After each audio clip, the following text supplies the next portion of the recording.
Welcome to the Period Besties podcast with Stasha and Katie.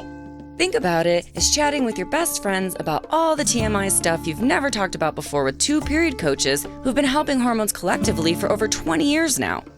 I'm Stasha. And I'm Katie, and we're pulling back the curtain on what it's like in the world of menstrual coaching. From puberty to menopause and everything in between, we're here to show you how period coaching can save the day. We'll share practical tips and information you can put to immediate use to improve your hormones and happiness. We're removing the mystery, ending the taboo, and shining a light on just how powerful period coaching can be. So whether you need period coaching or are considering becoming a period coach yourself, these episodes are going to help you. We'll share stories, coach live on air, and bring smart, savvy guests to share their wisdom too. Let's start today's episode. Welcome to Period Besties podcast, where today I have the pleasure of interviewing my period bestie, Katie, so everyone can get to know her better. This is so fun. Yeah, I think this is going to be a lot of fun. Maybe we should kick off with where we are in our cycles right now. Oh man, I think I am still at my deep luteal. Yeah, I can feel it's like coming any day. My cycle's been really irregular. Gonna be 45 on Friday, so I feel like things have been shifting and changing. Even though I'm tracking and cycling, it's kind of been a little bit of a mystery still. Well, I'll do the heavy lifting today. I'm in follicular. I think I'm on like day 6, day 8, somewhere in there. So I'm stoked. I've got the words. I'm ready to go. Awesome. All right. This should be interesting. Right. So kick us off. Tell us who you are and what do you do? So besides being your period bestie and co-hosting this podcast, which I'm having so much fun with, it's been awesome. I love it. Been such a creative, fun outlet. Mm-hmm. So that I'm really excited about. Besides doing that, I work with busy women and really helping them support their hormones through each hormonal life transitional period with like diet and lifestyle shifts.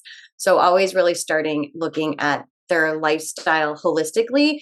So obviously we talk about food a lot, but also sleep and movement, stress management's a big one, sleep, and really looking at that circle, but with each different phase that they're going through. So things look different through perimenopause, where I am right now, versus preparing for pregnancy, versus coming off birth control. I think the number one thing for all of that is really looking at balancing blood sugar with diet, but things shift and change throughout. And I feel like I'm a perfect example of that. I got started in this because I was really stressed and overwhelmed and wasn't feeling great and having a hard time sleeping and was getting sick all the time. And then kind of my journey of fertility and Hashimoto's, and now waking up one day and realizing that I'm in perimenopause. Fun times. Oh yeah, no, for sure. The life changes, right? Like period coaches need period coaches. Just you need that extra set of eyes, because when you're going through something, it's helpful to have somebody who's helping you take care of it. And you and I have chatted a lot about perimenopause because I'm just right there with you. And we bounce things back and forth off of each other about perimenopause all the time, because it's much easier to talk to somebody else than to try and sit down and sort your own thing out. Oh my God, 100%. I was at the acupuncturist a few weeks ago and I was telling her what was going on. And she's like, have you tried this? And I was like, I've thought about it. She's like, you should do it. I was like, okay, thank you. Exactly. Just so that cheerleader in your corner. Yes. It's like one of those things where that's why I love working with clients, because it's like we all kind of intuitively feel that drive towards one thing or the other. But it's like when somebody else acknowledges that and you're like, oh yes, okay, like I'm going to go in that direction. It's not only is validation, it's also just like, okay, I'm not just thinking about this. Like there's a reason why this is happening and I'm feeling like that. Yeah, absolutely. Absolutely. So going back to kind of the beginning of this business of yours, what were you doing, for work, for life? And then how did you segue out of that into doing this work? Like what was the catalyst? I always laugh because I was having like a midlife crisis at like 29 years old. I think it was like 28, 29. I was living in New York City. I was working in marketing, in teen marketing, actually. If do you remember the Alloy and Delia's catalogs? Yes, Okay. I was just going through my clothes. I have two Delia sweaters from back in the day. Oh my God. So I worked at Alloy Marketing. It was a teen marketing company. It worked. And it's so funny. And it's like hilarious because I love teen romance shows. Like I love One Tree Hill. Like I love Vampire Diaries. Like that's like, I love The Summer I Turned Pretty. Like those are things like I love to watch. So it was perfect for me to be in that. This was when Gossip Girl was really big. And our company owned the books, the Gossip Girl book. So we were like part of that. Oh God, it was so fun. It was just like such a fun time to like be in marketing and live in New York City and do all that stuff. So that's what I was doing for a job. So I had moved there right after college. I started in publishing, moved into marketing, and then eventually into marketing like ad sales. So that's kind of like what I was doing, but not like having fun. Like I want to say that like was having a lot of fun. Everyone I worked with was around my age, and we were all just having a really good time living in New York in our late 20s.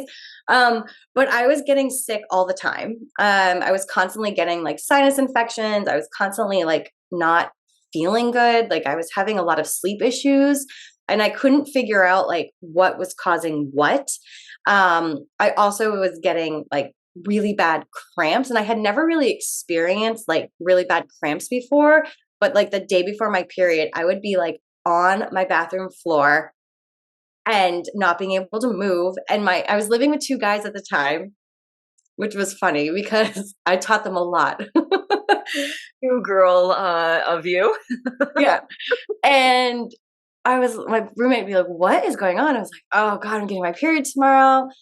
And just things were shifting and changing hormonally and in my body health wise. And I just was really trying to figure out like the root cause, like what was actually happening to me first.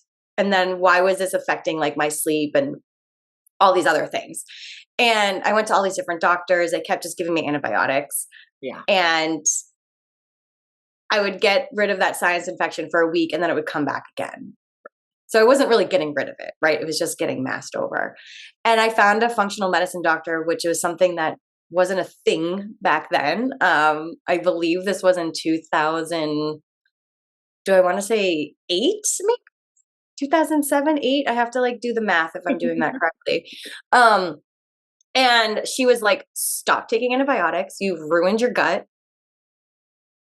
Start taking a probiotic. Let's get you a neti pot. Let's get this sinus infection like out. She's like, basically, you've had the same sinus infection. It's reoccurring. Like, you're not getting new ones. Like, it's the same thing coming back. And she's like, this is affecting your sleep. This is affecting your period, like all of it. Like, we've got to work on your gut. And I remember leaving, and she was like, you're only 28, 20, I think it was 28, 29. You need to figure out how to cope and manage with your stress now, or this is going to be a real big issue. Oh, bless that lady. Yeah. And I was like, what do you mean? Like everyone I know feels like this. She's like, yeah, but this is not something you should be feeling every day. Like this is not. That's not a good thing. Yeah. Like she's like, if you decide you want to have kids, like let's figure this out. And she's like, go to yoga, start doing some yoga. So I remember leaving, calling my mom and being like, I cannot believe this doctor. Like, this is so abnormal. I don't know what to say or do about it. And she's like, this sounds great. Do everything. So I did. And I feel like that was like the catalyst, like the start of the change. Like I started going to yoga. I became a yoga teacher. I became certified to teach yoga. And then it was through my yoga certification. On our last day, we were laying in Shavasana, and the instructor was just going around and asking us questions like, what do you want? How do you want to feel? Like, what do you want to do? And I just had this vision of what I'm doing now. Basically, it was like, I want to help other women who are feeling the way that I did really make diet and lifestyle changes to help them feel more balanced in their bodies. Like, out of nowhere, this had never occurred to me. And then I started meeting people that were doing what I wanted to do.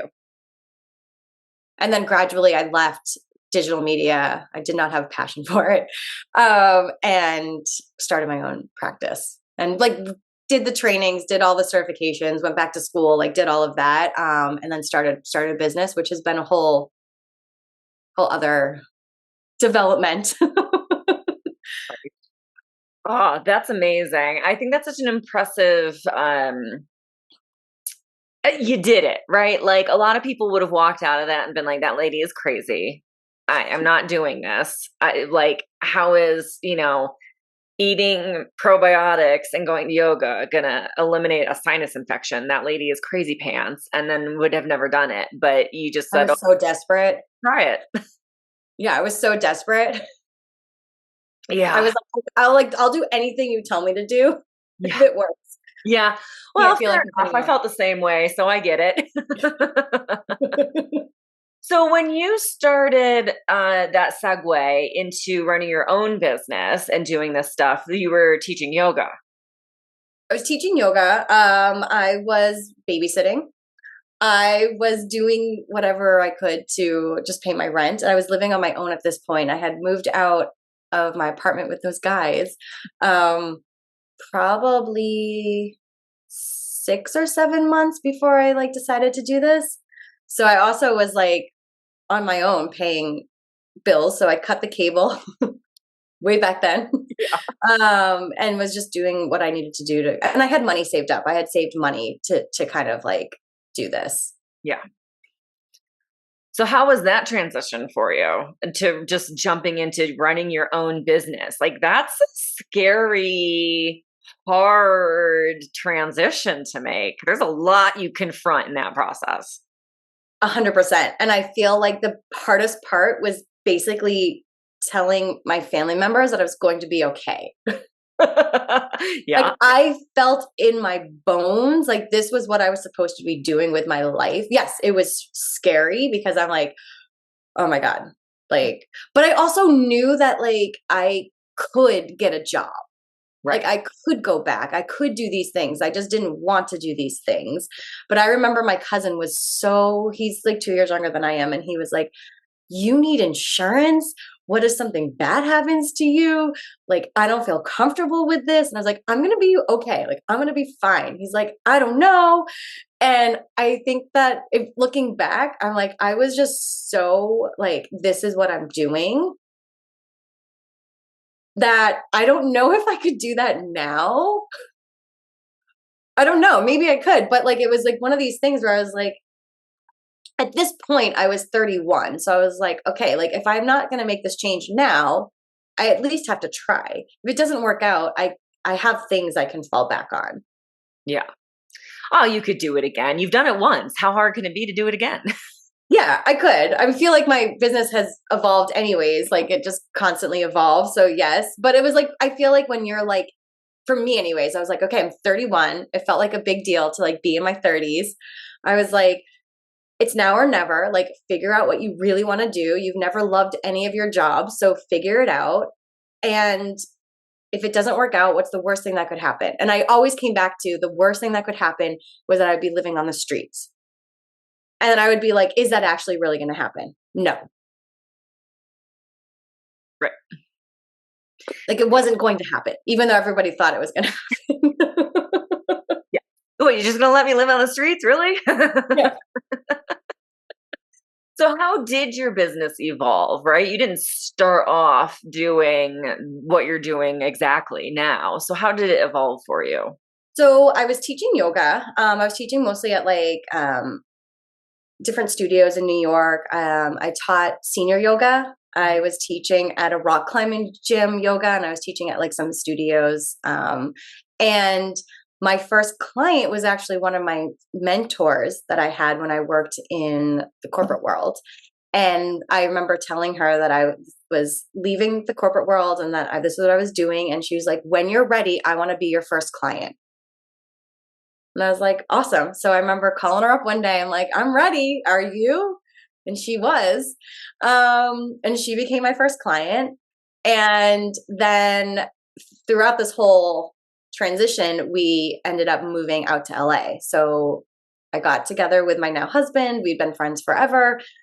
He got transferred to LA. And so I basically like started this whole kind of business in New York and then like moved everything to LA and then started growing it that way organically. So most of my first clients were like my friends or my cousins' parents and like friends of friends and, you know, growing it that way and then meeting people in person and doing different things like that. And what I was noticing is I always worked with mostly women. I had a few men clients throughout, but mostly women. And I just was like, I felt like I was missing something, like a big piece of, like a very, very big piece of the puzzle. Mm-hmm. And that was hormones. And I realized like I could only take my clients so far without talking about hormones and hormonal shifts and eating for their cycle and eating for different hormonal life stages and different things that they were transitioning and going through. So that's when I like really honed in and did further trainings and certifications to kind of like get into that like women's health and hormones. And that I felt like was that magic switch, right? It was like, oh my goodness, this was a missing piece. Like we can only go so far with diet and lifestyle without accounting for hormones, as you obviously know. Yes, but our listeners may not, so it's good Yeah. to say. Yeah. And it was like really, it was like this light bulb, like with clients, like I had worked with clients a few years ahead of time. I'm like, okay, just do one session with me and feel the difference of what I know now versus what I knew like 5 years ago. And it was like drastically different. Like the, oh God, I don't like the word results, outcomes, like wins, like all the things that they were experiencing with this different knowledge that I was sharing with them. And it was amazing. And then a lot of them came back and like worked longer with me. But it was like one of those things where I was like, just hang out with me. I'm going to share with you what I know now and how it's going to make a huge impact on what you're actually going through hormonally. And that's when I really just started feeling like that was where I wanted to be and where I should be. And the information that was like the missing link, I should say. Yeah. I didn't think back then a lot of people were really talking about. No, not at all. I find that really fascinating. And I love, and I just want to kind of shout this out, going for it, right? So calling that old boss and saying, I'm ready, let's do it, you know, where a lot of people get stuck is being bold and making those first assumptions and assertions and, you know, just telling people, right? And just going out there and saying, I'm doing this thing and telling friends and family and then saying like, I'm open for business. I emailed. Okay, so you're not supposed to do this, but I don't even think you can do this anymore. But back then you could download all your LinkedIn contacts, emails. I literally emailed every person I had ever met in my entire life when I started my business. Yeah, I did. yeah.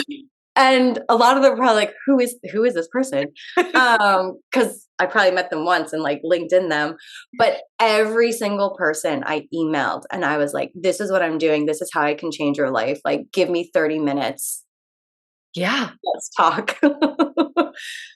Yeah, I think that's bold and brave, and that's the difference between somebody making it and somebody who never gets started.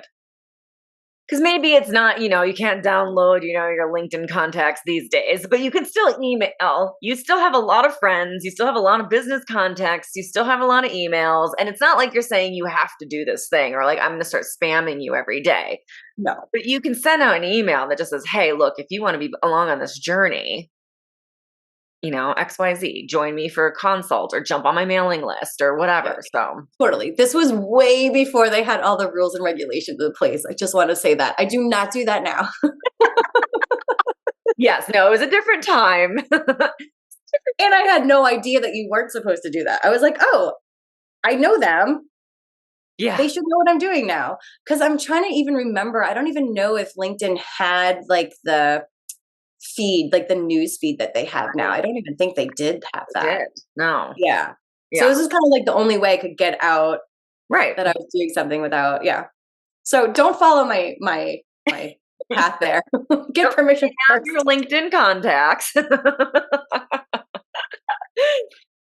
Well, it's a little bit like these days where people are doing marketing where they're being told to go, Facebook message people who are in a Facebook group, even though you've never met them or had a conversation with them, or like friend them and then immediately message them and say, hey, I love what you're doing. Do you want a support group for other people doing this? Join my, $9.99 a month membership or whatever.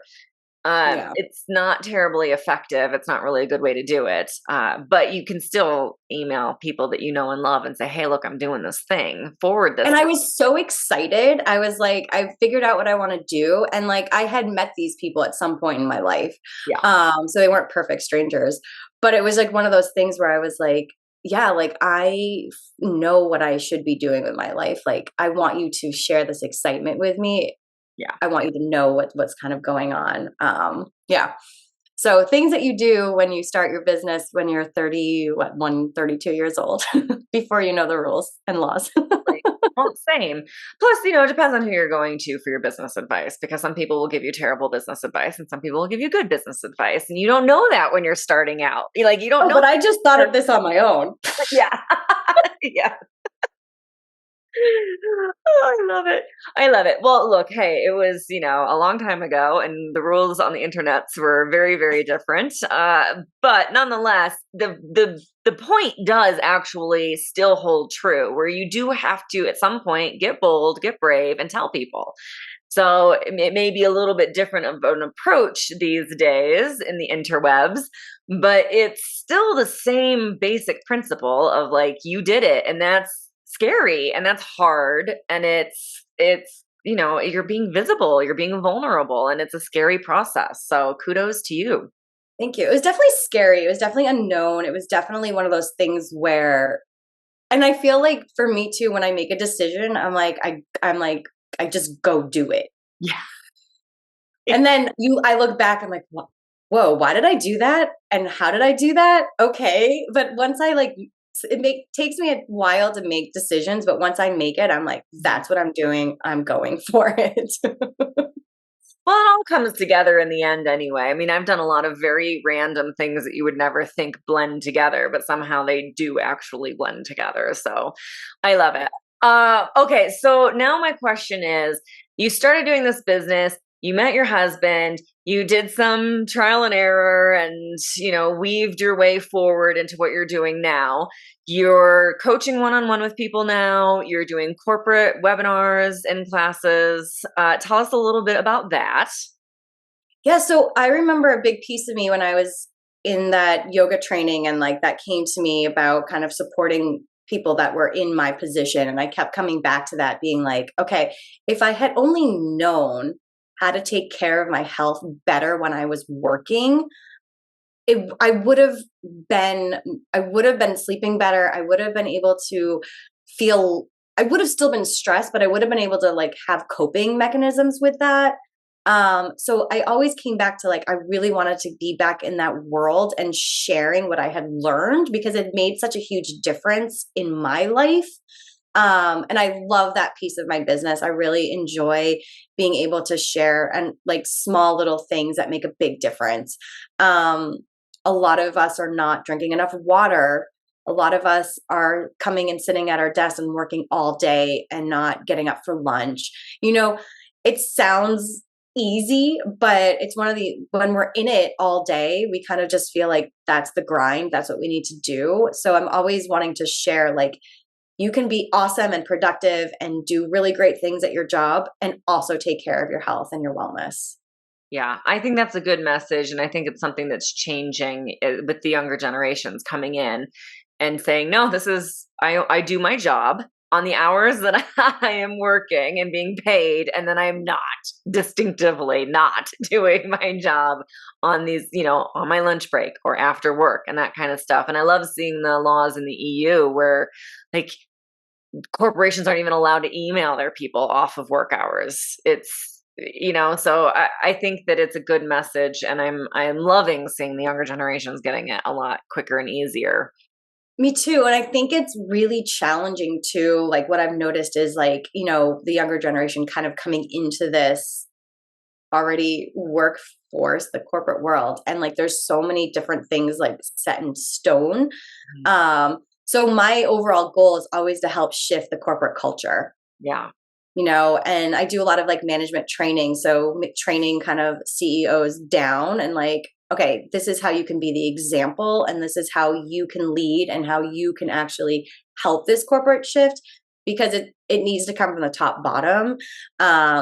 So I love that it's kind of coming both sides now too. Like this is a newer thing where it's like new employees kind of like really, really demanding that change and then coming from the top down, like seeing that and being like, okay, like how can we shift so that everybody is taking care of themselves better, um that's gonna take a while, I think, but it's definitely shifting and changing more than it was when I was there. I mean, I remember like working till like 8:30, 9 o'clock at night, and one of my coworkers was like, "The last email you send, make sure you CC your boss so they know you're working really late."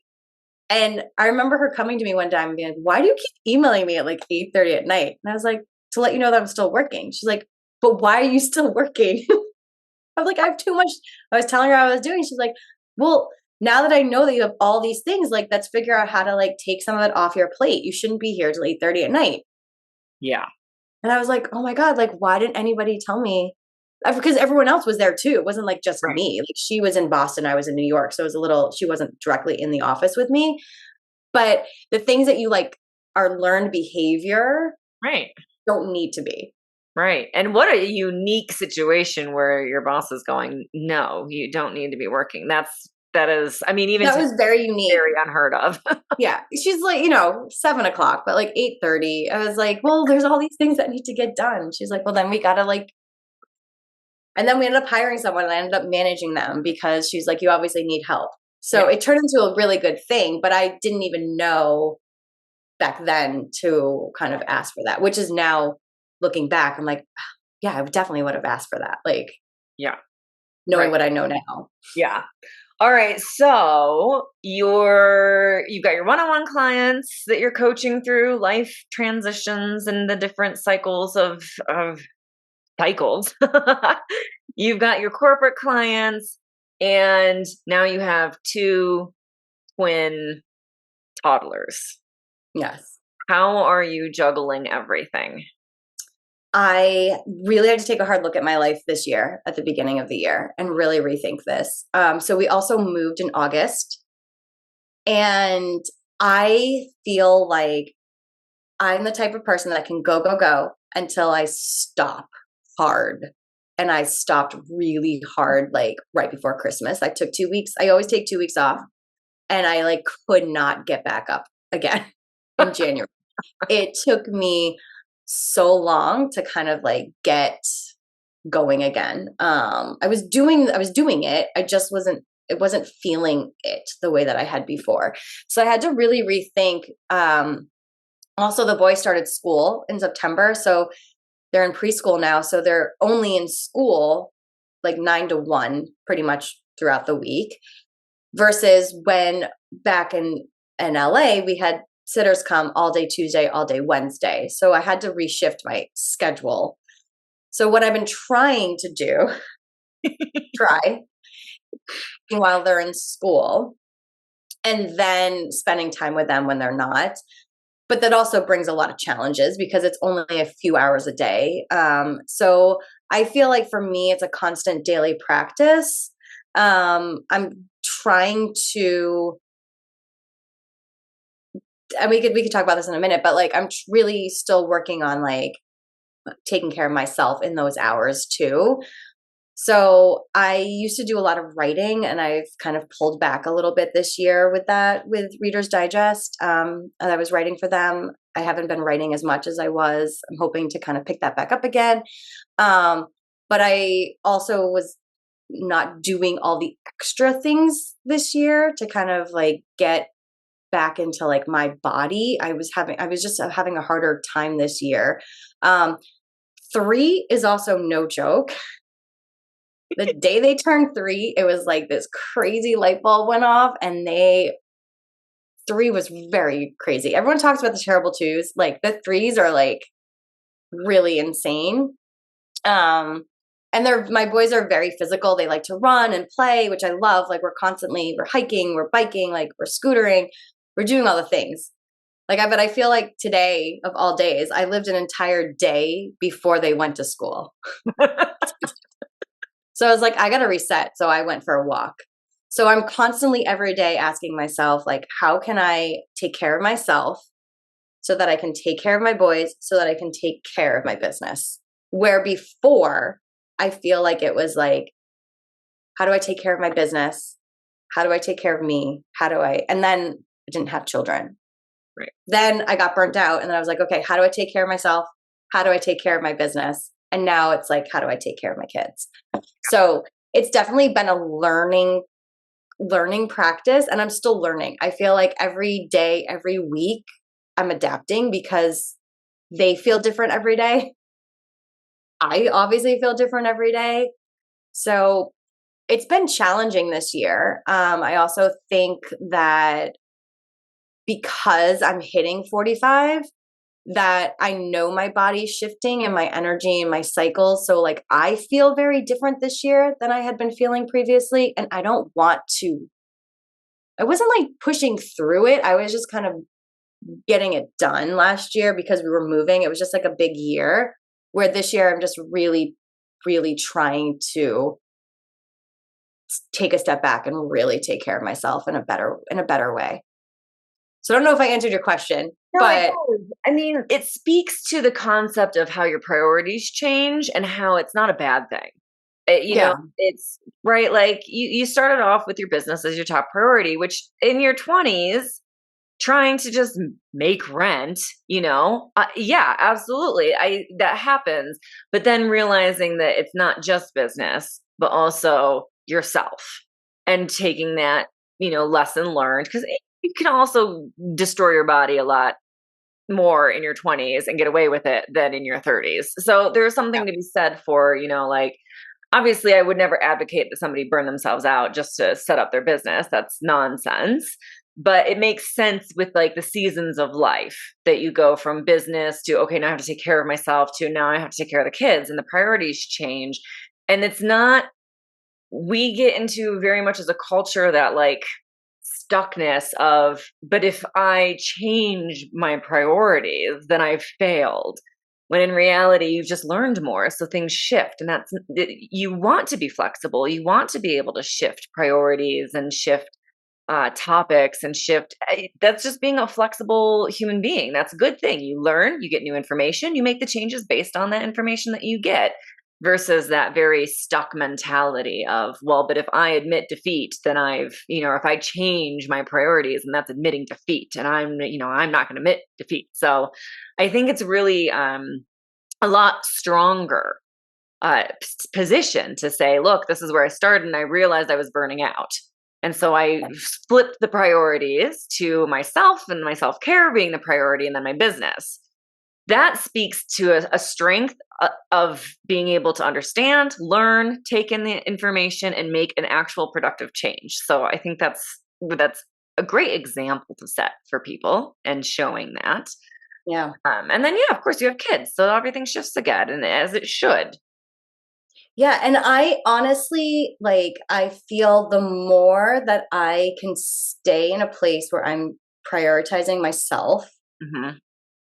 like if I'm okay and I'm having a good day, or an okay day, whatever that looks like, they're fine. Yeah. If I'm a mess and I'm stressed, like the whole entire house, even the dog, like it's like I set the energy for the house, whatever, if that's a good thing or a bad thing. So I know that taking care of myself is like the number one thing that has to happen. And my goal in that too is with my clients, like they know my schedule, like they know my priorities, like they know what my hours are. Like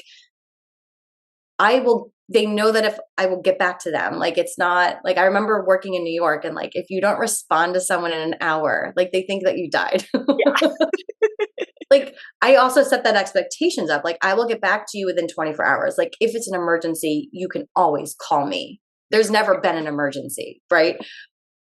But like, but it's also like having really good healthy boundaries with myself and others. And I always know when I push back on my boundaries, we talked about this, that's when things don't work. Yeah. With my clients or with anything else. So I think it comes with like doing this for 13 years and really being in that place of like, okay, like I know my value. I know I can help you. Like, let's both have good boundaries with each other. Yeah, absolutely. So what are the self-care non-negotiables these days? Movement is like key. Like this morning was I don't know what it was. Mondays are tough. No one's really excited about Mondays. Like the boys have to reshift. Now they're going back to school. Like I always feel like I wake up on Mondays like with bolt of adrenaline, like let's go, but like trying to like not dive into that energy. So movement for me, like I always either go for a walk first thing in the morning. If I don't have time for like a long walk, I'll like do a little dance party in my house. I love yoga. I love lifting weights. Like movement has really helped me help keep my anxiety low. It's helped keep my like being able to cope and manage with stress. Something I've really been really working hard on is not looking at email or social media until I'm sitting at my desk. Yeah. So this is something I was really good at this. And then I stopped somewhere along the way last year. And I realized I needed to kind of go back and like get better with this. Life changing. Yeah. Oh, for sure. Yeah. And then sleep. I like every night I'm like, okay, I could stay up and watch this show, which I would love to do. I'm a night owl. Like I love being up late, but it doesn't serve me at all. So really 9:30 at night, like I'm in my bed. I might not be sleeping. I read. I love romance novels. Like that's how I fall asleep at night. And I feel like if I dial in, I bookend my days. Like I've got the movement in, I've got like the sleep, that it helps me eat healthier. It helps me like remember to take my supplements. It helps me cope and manage with anything that's being thrown at me, like physically or emotionally. I get things thrown at me from my kids all the time. But those things really bookend my day. And I feel like if I'm like getting that movement in, if I'm getting that sleep in, like it's easier to eat healthy. It's easier to like do the things that I need to do to take care of myself. Yeah, absolutely. Did the self-care shift after having kids, or was there something that you did before that you don't do anymore, or did it just kind of go lock down? This is a non-negotiable. Like it's only making me realize how important it is. So it's interesting you ask that because my morning walk has always been really helpful for me. Mm-hmm. So when I was living in New York, I used to walk to work. Mm-hmm. And I would walk home from work. Like it would help me kind of like get ready for the day, and then it would help me end the day. So it's just something that I've like not even practice. It's just been part of like my routine that helps me get the cobwebs out of my head, Mm-hmm. clear my brain, because I always have too much going on in my head. Like that walking really helps me get out of my head. Yeah. I think the difference is now that the boys are back in school, like it's happening right in the morning again, like Mm-hmm. how it was before. Because when I was with them last year, like we would walk for a little bit, then they'd want to go to the park and like we would play. And I was like, okay, now we got to keep walking. But so things have shifted and changed, but I think like that was always like something that really, really helped. I Mhm. think I love being alone. I love alone time. That's been challenging. Yeah. I Yeah. don't get like a reset of like sitting on the couch and not doing anything because there's always somebody like at my house and I don't want them watching TV, especially what I'm watching, you know? Right. So I think the alone time, which I need, which is why sometimes I'll like sit in my driveway in the car if I come home. Oh, yeah. But that's been, I think, the most challenging part about this time of my life is like knowing that I need a lot of alone time and like not really having the capability to like be alone. Yeah, the what is it, the Holderness family? Don't quote me on that last name there, but they're the mom of the family is an introvert, and they have like an entire song about how she just sits in her car. Where's mom? In her car. Is mom home yet? No, yes, but she's in the car. Like it's just all of these things, and she's just in the car. So funny. Yeah, because it's like interesting because I always thought I was an extrovert because I love people. I love being around people. I love meeting new people. And I didn't realize that I was also an introvert until I had kids and I was never alone. Yeah. I was like, Well, yeah. oh, There's also a difference between being an introvert and being shy. yes. Right? Like that's something that I think society doesn't understand the difference between. Because when I tell people I'm an introvert and I'll be like, look, I test in like the 90th percentile for being an introvert. I'm like 96% introvert or something insanely high whenever you do those kinds of little quizzes. And they're like, but no, you're not. No, I'm not shy. There's a difference. But can I sit alone by myself? Like I did a tour for 3 months in Australia, and then I booked myself 3 months by myself in Bali because I knew that after 3 months of seeing people and networking and staying with friends and all of that, I would be freaking exhausted. And when I had to leave the 3 months of staying by myself, I was like, I don't wanna. I want to just stay here by myself. It's amazing. Yeah. So, no, I fully get you on that. There's a big difference between being shy and being introverted or, ambivert. That's a thing as well for people. I don't understand that at all, but. Yeah, it's like one of those things where you kind of take for granted like that you had like Mhm. you weren't even really thinking about it. You were just gravitating towards what you needed that day, right? So like this past Saturday I went and worked out and then I just came home and the boys went to T-ball practice and I was like, "Oh my goodness." I like literally just sat on my couch. I didn't even watch TV. I just sat there. I was like, "Oh, Yeah. okay. Yeah. Got to refuel." Oh, I love it. I sometimes when Chris goes to visit his daughter, I go with him, and sometimes I'm like, enjoy this weekend of silence and alone time. Can you take the dog with you? Yeah, I get it. I like that a lot. Okay, so tell me what's something that you typically do with your clients and preface this with how do you prepare yourself like before a client session? So what's your, typical little self-care, get your energy right for a client, and then what kind of things do you generally do with a client? And then is there like an after session, grounding sort of thing that you do? Yes. So I really had to dial that in when I was pregnant. I felt like when I was pregnant, like I've always been an empath, but for whatever reason, being pregnant made me super At that. empathetic and empathetic. And what I always had done previously, and what I kind of do now, is I kind of pretend like I'm sitting in a bubble. Do you know? Have you seen these big? I don't even know what they call, but people go in these bubbles. They roll down the hill. Yeah, yeah, yeah. Mhm. I don't know what they are. I see them on Instagram all the time and I'm like, what is the name of this? So I picture myself like in a bubble Yeah, love it. so that like everyone's because I'm asking very personal questions and we're going very deep in our session. So I'm like, okay, this is not me. Like I can't take this on. So I'm like just pretending I'm in a bubble and everything kind of gets bounced off of me. So I like literally sit in my chair, or if I'm standing, I just kind of like picture this bubble coming around me, like I'm the next Marvel character.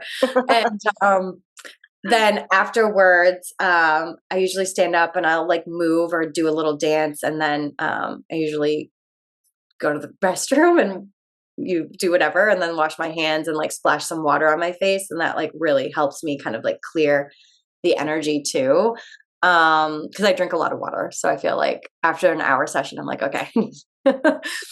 But yeah, like I definitely, and especially like, cause sometimes I'll work right up until the boys come back. So on those days when like I know I'm becoming a mom, like as soon as I open the door, like I need a little bit more of like do like more deep breathing, some cleansing breaths, and trying to like ground myself as a mom versus a Yeah. job. Because that can be very challenging, especially if like it was a challenging session and like there's things I'm still thinking about and like things I want to follow up with, because I always send like a very detailed follow-up email. And I'm like, okay, like I need to shut this down. I need to like transition very quickly. Because as soon as they see me, they usually start like crying or like running into me and like, kissing and hugging and all that. So I never know what type of energy I'm going to get.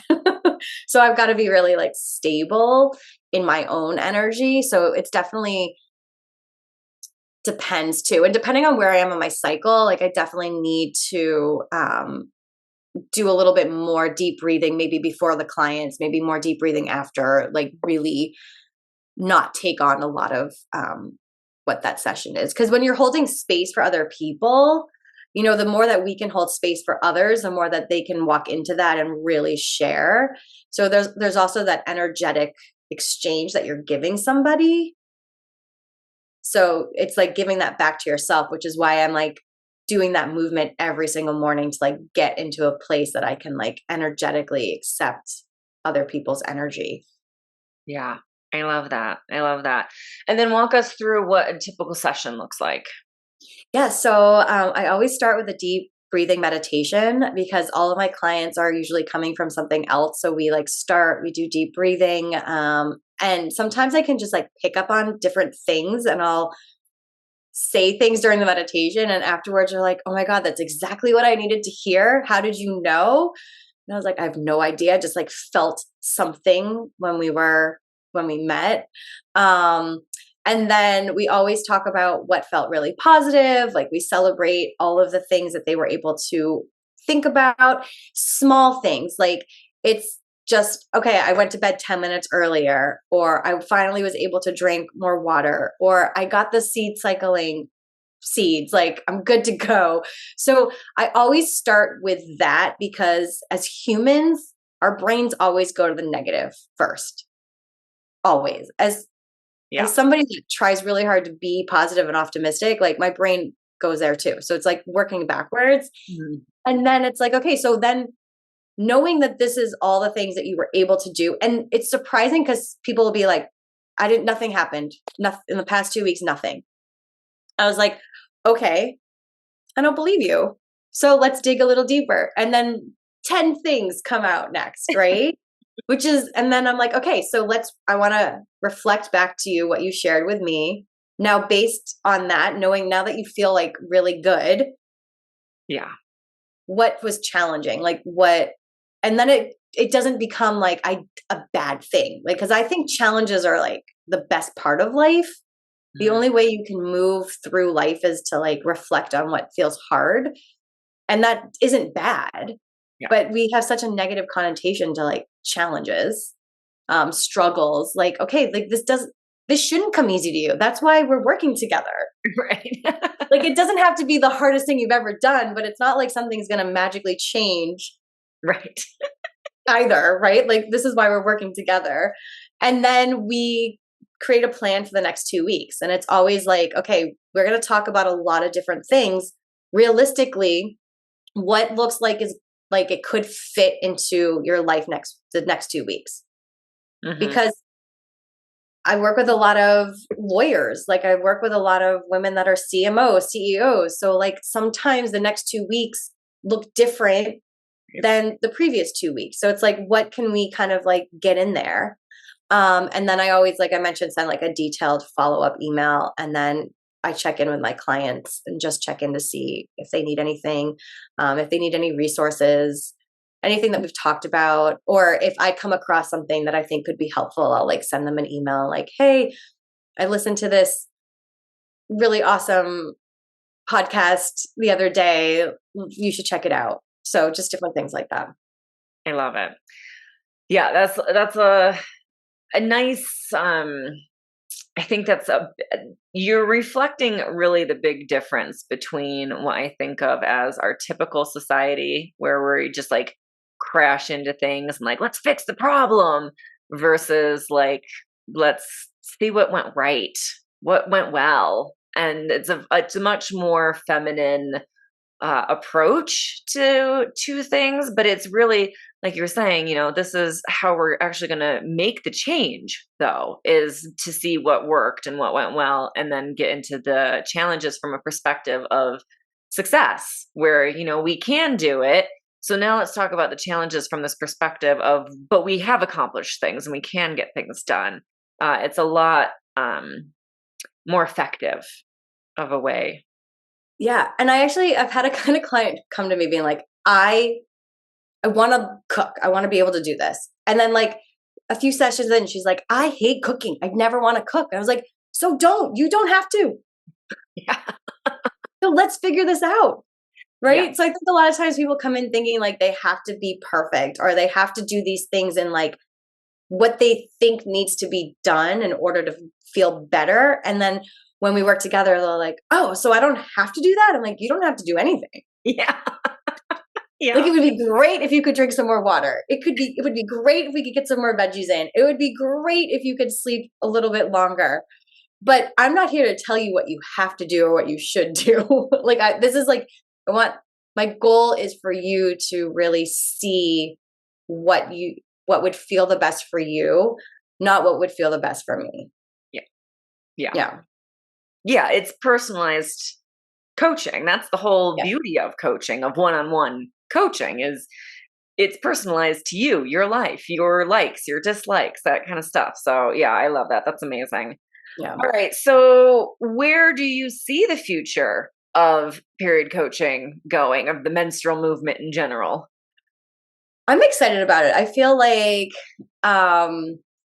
there's a few things. I think that the more that we're talking about it, the more that people are going to like actually reach out for support and not suffer anymore. Like, I feel like so many people that I work with that are older, that have been experiencing things their whole life, like did not know that like they didn't have to experience like horrible cramps every single month. Like they didn't have to feel like, what's the word I'm looking for? Like lost in the phases of hormonal cycles. So I feel like, one, I think that there's more and more people becoming aware of that there's support, and that if you're not getting that from your doctor, like just keep looking and keep asking. Like you're not like stuck anymore. I feel like a lot of people, especially my mom's generation, they're like, there was no other options. Right. Like I had this one doctor in the town. Right.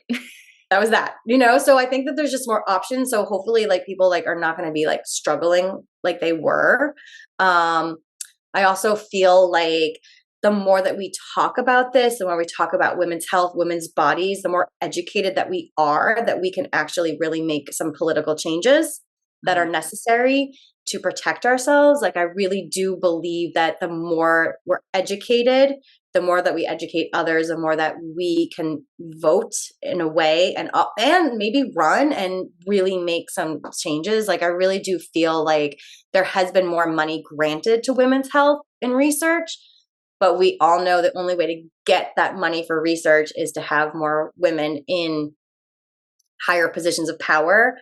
And I mean, I was just at a networking event last week, and I was like talking to people about what I do, and they're like, "Oh my God, we need you. We need to talk about these things. Like nobody ever talks about this." And I was like, yeah, so if this is the first time you're talking about it, now maybe you'll talk to a friend about it. Maybe you'll rethink different things and get support and get education and like make this more of a movement. Like I really do feel like we're at the start of a bigger movement. I love it. Beautiful. All right. So you're going to have to go through the speed round just like everyone else. But before we do, tell us where people can find you. Do you have a free gift you want to share? All the good stuff.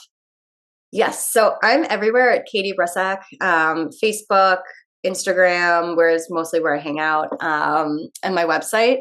And then definitely Period Besties all over, anywhere you can listen to podcasts. My free gift is a like 5-step guide on 5 things that you can actually do to start supporting your hormones today. Plus, few days after you sign up and you get that free gift, you'll get like some quick recipes, and 2 of them have chocolate in them because I love chocolate. Chocolate is great for hormones, lots of iron and magnesium. So check that out. And I send out newsletters. I'm doing live webinars once a month. So definitely join in and get some fun, healthy resources for you. I love it. I love it. All right. You ready for the lightning round? Yes. I'm nervous because I'm like, okay. I'm excited but nervous. What's your biggest craving? My goodness.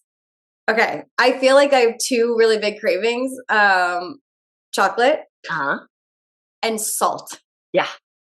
So I love like when I can find like the chocolate with like sea salt on it, because that like really satisfies my cravings. And I always dip it with like peanut butter. Trader Joe's has the best peanut butter. Yeah. Like the no salt, no sugar. It's like just peanuts. It's amazing. Mm-hmm.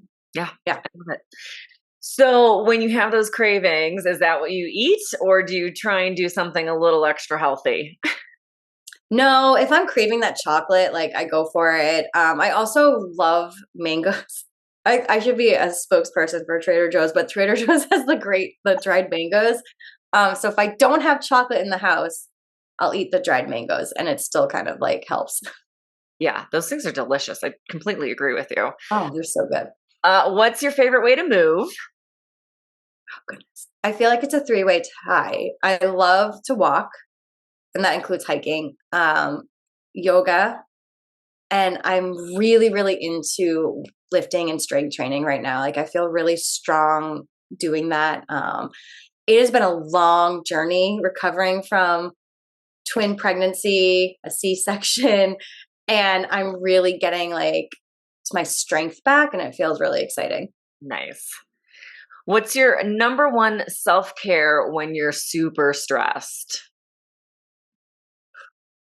I have to say walk. I'm like walking it out all the time. Even if I can't like get outside, I'll like walk through my house, but movement, dancing, like just the movement really is the best thing. And then also like with my brain, just trying to put my brain in perspective. Yes. I feel like talking to myself. I talk to myself a lot. I'm like, Katie, it's not that big of a deal. What music do you listen to when you're working? I cannot listen to music when I'm working. Yeah. I used to be able to do that before being pregnant, and I cannot listen to music at all anymore when I'm working. So it just has to be silent. It has to be silent. Even if my husband's working next to me and he's typing too hard, like I can't do it. Favorite country, place you visited? Oh my goodness, this is a hard one. I love to travel. This is like all my husband and I did before having kids. And I love New Zealand, Bali, Portugal. I don't think I've been anywhere that I like hated, but I think those are probably my top 3. Nice. Yeah, I'm dreading that question myself. I know, like Italy, London. I mean, I don't even know. India.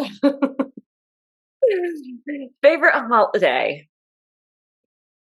I really love Christmas now that we have kids. Like it felt very anticlimactic before because we also lived really far away from family. But now having kids, it's just that magic. It's like, it's so cheesy, but it's so true. It's like, it's not even about me anymore. It's like the magic of Santa and like the elves and the reindeer. Like it's just really fun. Is there any food that you hate? Oh man, food that I hate.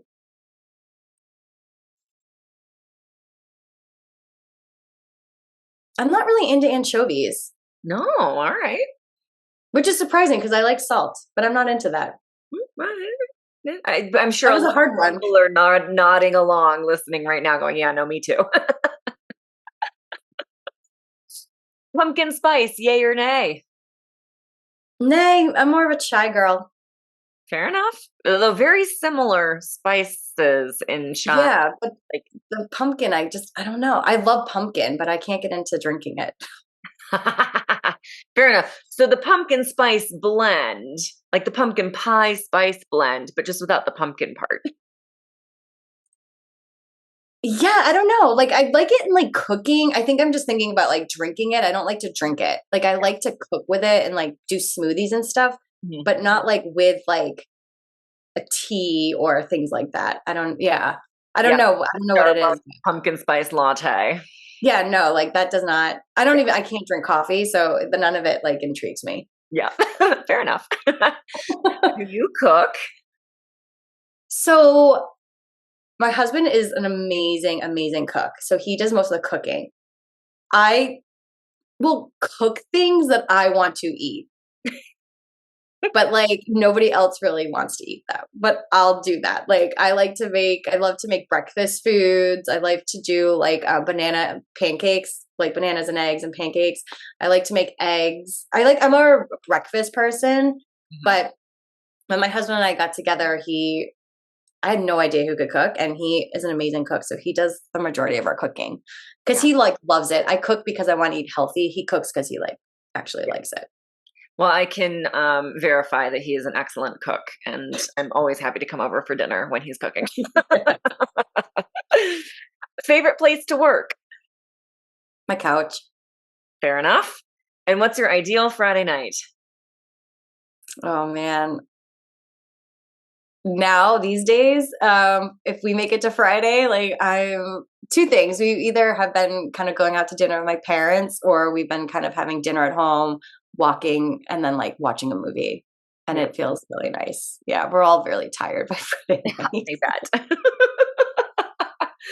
Oh, amazing. Well, thank you for letting us have a glimpse into your life today and being willing to sit in the interviewee seat. This was fun. I liked it. Good. Excellent. Well, and everyone who's listening, if you have some follow-up questions for Katie, do feel free to email them to us or slide into our DMs and let us know. We can always do a follow-up episode. That would give share even more about my life. That would be fun. Yeah, well, and stay tuned because we're going to do a deep dive into Katie's whole fertility journey in June. So, whenever you're listening to this, if it's after that, go back and listen to it. But know that coming up, we are going to be chatting with Katie's whole fertility journey and doing a deep dive into that one as well. So, if you want more on that, send us questions if you have them before we do the interview. But otherwise, stay tuned for that episode. And I'll see you all in the next episode. Thanks for listening. A big shout out and thank you to our sponsors for today's episode, Period Coaching School and Katie Bressack Wellness. Thanks to you, our favorite bestie, for listening to the Period Besties podcast, where no topic is TMI. And of course, share this episode with your besties. Remember to leave us a 5-star review, nothing less than the best for us besties, and subscribe wherever you listen to podcasts. You can follow us on Instagram at Stasha Washburn and at Katie Bressack, or email us at periodbestiespodcast@gmail.com. Check out more about us at katiebressack.com and periodcoachingschool.com. And of course, check the show notes for free goodies and extras that support this episode. We'll see you on the next episode. Bye for now, besties.